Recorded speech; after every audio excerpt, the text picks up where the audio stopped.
कल एक टीम ने व्हीकल रिसीव किया।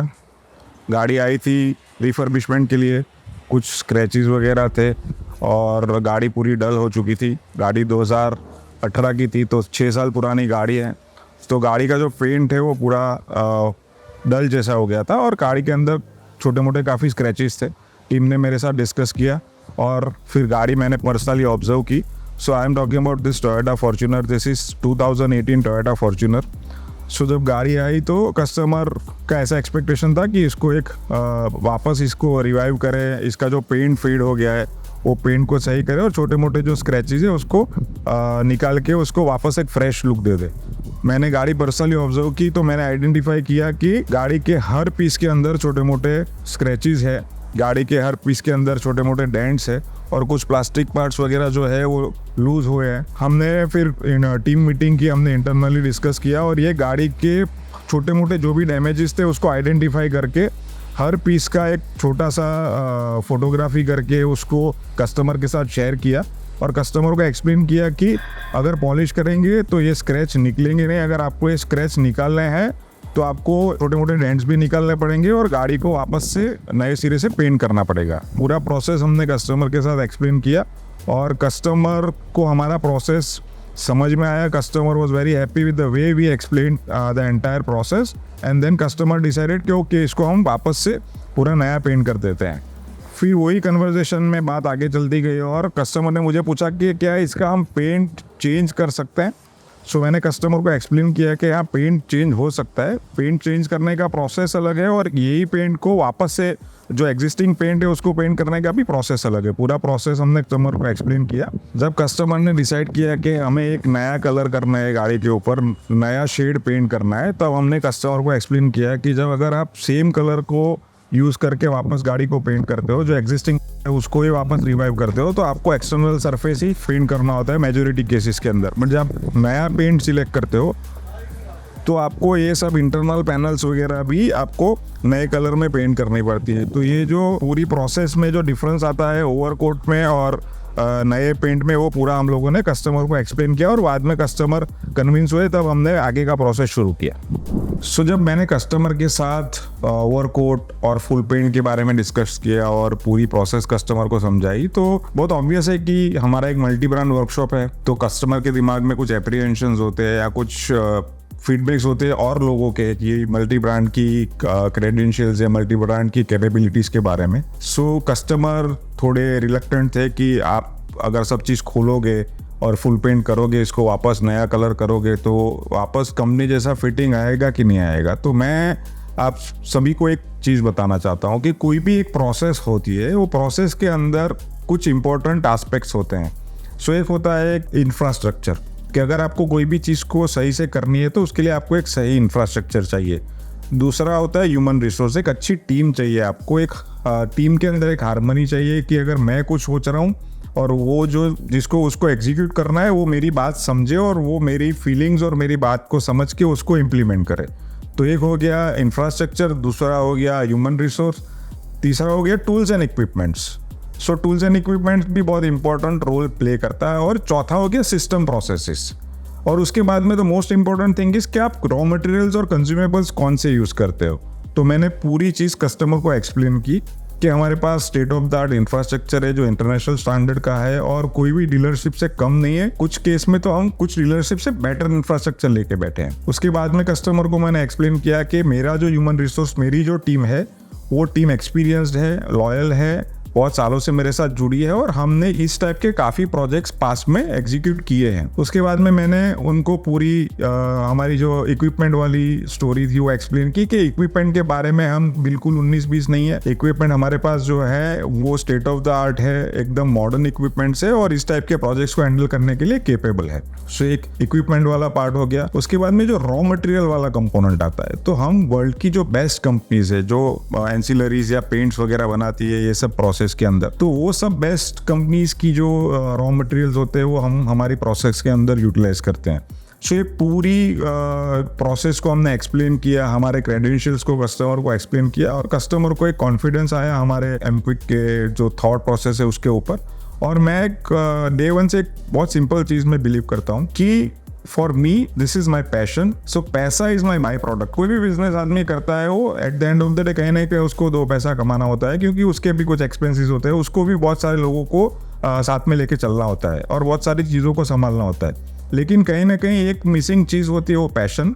और बेसिकली हमारे लिए पैशन पहले और पैसा बाद में। सो मैंने एक्सप्लेन किया कि बहुत सारी चीज़ें हमने कस्टमर के साथ डिस्कस की, बहुत सारी चीज़ हमने कस्टमर से शेयर की और बाद में कस्टमर कन्विंस हुए और उन्होंने हमको ग्रीन सिग्नल दिया। बट हमने ऐसा क्या कस्टमर को शेयर किया? हमारे लिए रूटीन है, मुझे पता है मेरा इंफ्रास्ट्रक्चर कैसा है, मुझे पता है कि मेरी टीम कैसी है, मुझे पता है मेरी सिस्टम प्रोसेसेस कैसी है, मुझे पता है मैं कौन सी कंपनी का मटेरियल यूज़ करता हूँ। लेकिन एक लेमैन को या एक कस्टमर को जो बेसिकली वो ओन्स द व्हीकल बट उसको टेक्निकलिटीज़ का इतना नॉलेज नहीं होता है, वो उनके फील्ड के मास्टर्स होते हैं, बट हमारे फील्ड की जो टेक्निकल साइड होती है उनका इनको इतना नॉलेज नहीं होता है। तो हम लोगों ने एक पूरा PDF बना के उनको शेयर किया कि हमारा इंफ्रास्ट्रक्चर, हमारी टीम, हमारी सिस्टम प्रोसेसेस, हमारे इक्विपमेंट्स कैसे हैं, वो ये पूरी PDF हमने उनके साथ शेयर की। और पैरेलली हमने जो कलर्स कैसे सिलेक्शन होता है, सो कलर सिलेक्शन का भी एक प्रोसेस होता है। कलर कौन सी गाड़ी को सूट करेगा, कौन सा कलर है, कौन सा ट्रेंडी है, कौन सा करना चाहिए, कौन सा नहीं करना चाहिए। सो अगर हम लोग कस्टमर को भेजते हैं तो कहीं ना कहीं कस्टमर का सिलेक्शन देख के हम उनको गाइड कर सकते हैं कि अच्छा ये सही लगेगा, ये गाड़ी पे सही नहीं लगेगा। सो कलर सिलेक्शन हम लोगों ने पूरा एक PDF डिज़ाइन किया और कस्टमर को भेजा कि इतने कलर्स जो है वो ट्रेंडी कलर्स है 2024 के अंदर, और ये व्हीकल पे अलग अलग साइज के व्हीकल के ऊपर ये कलर कैसे दिखेगा वो उनसे शेयर किया। और वो शेयर करने के बाद ये पूरी PDF उन्होंने चेक की और उसमें से एक कलर आइडेंटिफाई करके उन्होंने हमें बताया कि we want to go with this colour. हमने और हमारी टीम ने वो कलर को देखा, समझा कि ये कलर ये व्हीकल पे सूट होगा नहीं होगा। बाद में हमने कुछ सजेशंस दिए कि ये कलर के साथ में हम कुछ वैल्यू एडिशंस करेंगे व्हीकल के अंदर, जिससे कि ये व्हीकल और अच्छा दिखेगा। आपका जो एक्चुअल एक्सपेक्टेशन है वो हिसाब से व्हीकल बन के बाहर निकलेगा। कस्टमर ने एग्री किया, हमारे पे भरोसा रखा, हमको ग्रीन सिग्नल दिया और हमने ये व्हीकल का प्रोजेक्ट एग्जीक्यूट किया।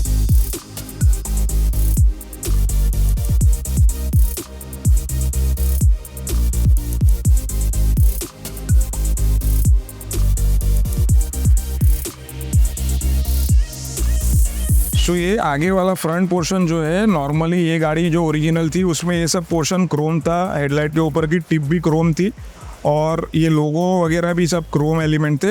ये जो प्लास्टिक की नीचे की ग्रिल थी वो मैट प्लास्टिक फिनिश में थी।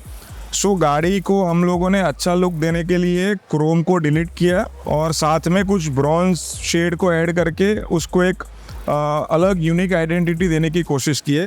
साथ साथ में अगर ये प्लास्टिक की ट्रिम्स वगैरह हम लोगों ने पेंट किए तो एस्थेटिकली भी अच्छी दिख रही है। और दूसरा उसका एक एडवांटेज है कि जब साफ़ करते हैं तो अच्छे से साफ़ हो जाती है, क्योंकि मैट प्लास्टिक के अंदर इतना क्लीनलीनेस नहीं आता है जितना ग्लॉसी प्लास्टिक के अंदर दिखता है। तो ये क्लीन करने के लिए भी बहुत आसान हो जाता है। साथ में हम लोगों ने ये फॉगलाइट बेजल, जो बड़ा वाला बेजल है, उसको हम लोगों ने क्रोम डिलीट करके ग्लॉसी ब्लैक पेंट किया और इस पेंट को ब्रॉन्ज को मैच करने के लिए हेडलाइट का जो बेजल है उसको हम लोगों ने ब्रॉन्ज शेड में पेंट किया। सो ओवरऑल ये जो कॉम्बिनेशन है वो बहुत यूनिक कॉम्बिनेशन बन के बाहर निकला है। जैसे आगे के पार्ट में कुछ चीज़ों में हम लोगों ने मैट डिलीट करके ग्लॉसी ब्लैक पेंट किया, वैसे ही साइड की जो ये ट्रिम्स है व्हील आर्चेस की उसको भी हम लोगों ने ग्लॉसी ब्लैक से पेंट किया।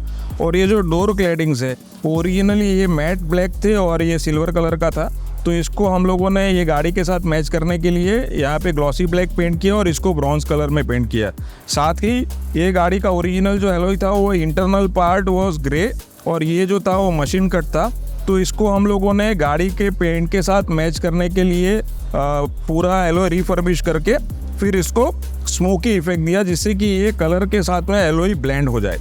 सो ये जितनी भी ट्रिम्स थी वो क्रोम थी और रूफ रेल सिल्वर कलर की थी, तो ये थीम को मैच करने के लिए ये ट्रिम्स को भी हम लोगों ने क्रोम डिलीट करके ग्लॉसी ब्लैक में पेंट किया और उसकी रूफ रेल ऊपर की है उसको भी हम लोगों ने सिल्वर की जगह पे ग्लॉसी ब्लैक में पेंट किया और ये 4 पिलर्स को भी हम लोगों ने ग्लॉसी ब्लैक में पेंट किया। तो ओवरऑल एक ग्लॉसी ब्लैक, ग्रीन और ब्रॉन्ज का एक अच्छा कॉम्बिनेशन बन के उभर के बाहर आ रहा है। सो जब भी कोई गाड़ी का पेंट चेंज करता है तो सबसे चैलेंजिंग जो पार्ट होता है वो इंजन रूम होता है। जब बाहर का पेंट चेंज होता है तो इंटरनल भी कुछ पैनल्स ऐसी होती है जिसको पेंट करना पड़ता है और वो उसमें मैकेनिकल एस्पेक्ट भी इन्वॉल्व होता है और उसमें बॉडी शॉप का एस्पेक्ट भी इन्वॉल्व होता है। तो अगर आप यहाँ देखोगे तो हम लोगों ने इंजन रूम को बिना इंजन खोले या बिना ज़्यादा कुछ ओरिजिनलिटी को डिस्टर्ब करे पूरे इंजन रूम को गाड़ी का जो एक्सटर्नल पेंट है उसके साथ में उसको पेंट किया। साथ में अगर आप हुड लाइनर या हुड वगैरह देखोगे तो ये कंपनी में से जो ओरिजिनल स्टिकर्स वगैरह लग के आते हैं गाड़ी के अंदर इंस्ट्रक्शंस के, वो भी हम लोगों ने रिटेन किए जिससे कि गाड़ी की ओरिजिनलिटी मेंटेन रहे, रिटेन रहे। सो फाइनली फॉर्च्यूनर बन के रेडी है। हमारे लिए बहुत इम्पोर्टेंट प्रोजेक्ट था, कुछ इमोशंस भी इसके साथ जुड़े हुए थे क्योंकि कस्टमर ने हमारे पे भरोसा रखा और वो भरोसे को बरकरार रखना वो एक सबसे बड़ी चैलेंज थी। तो हमारी टीम ने सबने साथ मिलके बहुत अच्छा काम किया है गाड़ी के पीछे और फाइनल प्रोडक्ट जो निकल के आई है, मुझे विश्वास है कि कस्टमर के एक्सपेक्टेशन को हम एक्सीड करेंगे। कस्टमर ने जो सोच के हमको ये काम दिया था, मैं ऐसा मानता हूँ कि जब गाड़ी डिलीवर होगी तो कस्टमर ने जो सोचा था कि वो इस टाइप की चीज़ उनको रिटर्न में मिलेगी, मेरे हिसाब से उससे ज़्यादा एक्साइटमेंट उनको होगा या उससे ज़्यादा खुशी फाइनल प्रोडक्ट देखने के बाद कस्टमर को होगी, ऐसा मेरा पर्सनली मान। तो शुरू में हम लोगों ने ये गाड़ी का ओरिजिनल जो पेंट था जहाँ ज़रूरत थी वहाँ से उसको स्क्रैप किया। फिर डेंट पुलर से जो भी इसके अंदर छोटे मोटे डेंट्स थे वो डेंट्स हम लोगों ने रिमूव किए। डेंट्स रिमूव करने के बाद का प्रोसेस आता है फिलिंग का। सो बॉडी फिलर से हम लोगों ने पूरी गाड़ी जहाँ रिक्वायरमेंट थी वो गाड़ी के वो सब पार्ट को बॉडी फिलर से फिल किया। फिलिंग के बाद सैंडिंग का प्रोसेस होता है। हमको ये ध्यान रखना होता है हमेशा ये प्रोसेस में कि मेटल के ऊपर एडिशनल थिकनेस नहीं आए। सो ये एक स्किल की रिक्वायरमेंट होती है और पेशेंस भी चाहिए, तब जाके एकदम स्मूथ और फ्लॉलेस फिनिश क्रिएट होता है। तो वो सैंडिंग होने के बाद प्राइमर का प्रोसेस आता है। प्राइमर का प्रोसेस ख़त्म करने के बाद गाड़ी के अंदर बेस कोट और बेस कोट के बाद में फाइनल में ये ग्लॉस देख रहे हो, ये क्लियर कोट का ग्लॉस है। सो ये पूरी प्रोसेस टीम ने बहुत मेहनत से कंक्लूड की और that is the reason why इसका जो आउटकम है वो इतना अच्छा बन के निकला है। ये गाड़ी के अंदर हम लोगों ने कुछ पर्सनलाइजेशन का काम भी किया है। जैसे ये गाड़ी का कलर पहले तो हमने चेंज किया। सो ये ओरिजिनल था फैंटम ब्राउन, उसको हमने चेंज किया BMW का एंग्लेस है ग्रीन। बॉडी का कलर चेंज किया। कुछ एलिमेंट्स ये गाड़ी के अंदर ऐसे थे जो क्रोम थे, तो कस्टमर को ऐसा था कि वो क्रोम कुछ रखना नहीं है उनको। हमने भी कुछ उनको सजेशंस दिए, उनके भी कुछ सजेशंस थे। सब सजेशंस को ब्लैक के फाइनली हमने सब क्रोम डिलीट किया। कुछ प्लास्टिक कंपोनेंट्स है, प्लास्टिक कंपोनेंट्स के ऊपर हम लोगों ने ग्लॉसी ब्लैक पेंट किया और कहीं कुछ पार्ट्स के अंदर हम लोगों ने हाईलाइट करने के लिए ब्रॉन्ज पेंट से पेंट किया। सो फाइनली ये प्रोडक्ट हमें बहुत पसंद आई है और हमें विश्वास है कि कस्टमर को भी पसंद आएगी।